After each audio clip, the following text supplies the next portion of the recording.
በባለፈው ቪዲዮአችን ላይ የመርሳት ችግር ለምን እንደሚከሰትና ዋና ዋና መንስኤዎቹ ምን እንደሆኑ በጥልቀት አይተን ነበር። ዛሬ ደግሞ የዛኑ ቪዲዮ ሁለተኛ ክፍል ከዚህ ችግር የምንወጣበትን አእምሯችን ዳግም ንቁ እንዲሆንና መረጃን በፍጥነት እንዲያከማች የሚረዳንን ተግባራዊና ሳይንሳዊ መፍትሄዎች ምንድናቸው የሚለውን ይዘላችሁ መጥተናል። ለዚህ ቻናል አዲስ ከሆናችሁ ሰብስክራይብ በማድረግ ቤተሰብ ይሁኑ። አሁን በቀጥታ ወደ መፍትሄዎቹ። የመርሳት ችግር መፍትሄዎች ምንድናቸው? አእምሯችን መረጃን እንዲሰበስብና በፈለግን ጊዜ እንዲያወጣልን እንዴት ማሰልጠን እንችላለን? አንደኛ፣ ሉሲ ሜተድ ወይም የቦታ መያዝ ዘዴ መጠቀም። ጥንታዊ ግሪኮች ረጅም ንግግሮችን ለማስታወስ የሚጠቀሙበት ዘዴ ነው። ማስታወስ የምትፈልገውን መረጃ ከነገሮች ጋር አያይዘው። ለምሳሌ ቁልፍን ስታስቀምጥ ቁልፉን ሶፋ ላይ ያደረግኩት ብለህ በአይነ ህሊና ስዕል ሳልበት። ሁለተኛ፣ አእምሮን ቻሌንጅ ማድረግ። አእምሮ እንደ ጡንቻ ነው፣ ካላሰራው ይዝላል። ስለዚህ ይህ እንዳይሆን አዳዲስ ነገሮችን ማድረግ ተለማመድ። ለምሳሌ በማትችልበት እጅህ ጥርስን ለመቦረሽ ሞክር፣ ወይም አዲስ ቋንቋ ተማር።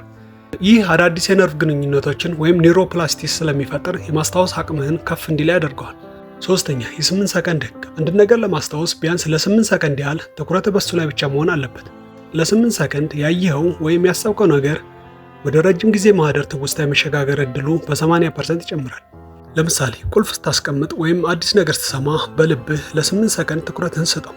ሳይንሳዊ ጥናቶች እንደሚያሳዩት ለ8 ሰከንድ ትኩረትን የሰጠው መረጃ ወደ ሎንግ ተርም ሜሞሪ የመግባት እድሉ በጣም ከፍተኛ ስለሆነ በቀላሉ አንረሳው። አራተኛ፣ የአካል ብቃት እንቅስቃሴ። ስፖርት ስንሰራ ወደ አእምሯችን የሚሄደው የደምና የኦክሲጅን መጠን ይጨምራል። ይህ ደግሞ አዳዲስ የአእምሮ ሴሎች እንዲፈጠሩ ያደርጋል። በተጨማሪ ከምግቦች እንደ ኦሜጋ 3 ያሉ ቅባቶች፣ ነርድ ወይም ቱሜሪክ ያሉ ቅመሞች፣ ለውዝና ጥቁር ቸኮሌት ለአእምሮ ጤና እጅግ አስፈላጊ ናቸው። ውሃ በበቂ ሁኔታ መጠጣትም አእምሯችን በንቃት እንዲሰራ ያደርገዋል። እንዳጠቃላይ መርሳትን ማቆም የምትችለው አእምሮን በትክክል መያዝ ስትጀምር ነው። የመርሳት ችግር ደግሞ በአንድ ጀንበር አይጠፋም፣ ግን በልምምድ ይስተካከላል። ለዛሬ አንድ ቻሌንጅ ልስጥህ። ዛሬ ከጠዋት ጀምሮ እስከ ማታ ያደረግካቸውን 5 ዋና ዋና ነገሮች በቅደም ተከተል ለመያዝ ሞክርና ማታ ከመተኛትህ በፊት አስታውሳቸው። እንግዲህ የመርሳት ችግር ለመቀነስና የማስታወስ ብቃታችን ለማሳደግ የሚረዱ መፍትሄዎች እነዚህ ናቸው። አስታውሱ፣ ለውጥ የሚመጣው መረጃን በማወቅ ብቻ ሳይሆን በተግባር ስንቀይረው ነው። ከዛሬ ጀምሮ ቢያንስ አንዱን መፍትሄ በህይወታችሁ ውስጥ ለመተግበር ሞክሩ። ቪዲዮ ጠቃሚ ሆኖ ካገኛችሁ ላይክ በማድረግ ድጋፋችሁን ግለጹ። በሌላ ቪዲዮ እስከምንገናኝ መልካም ጊዜ።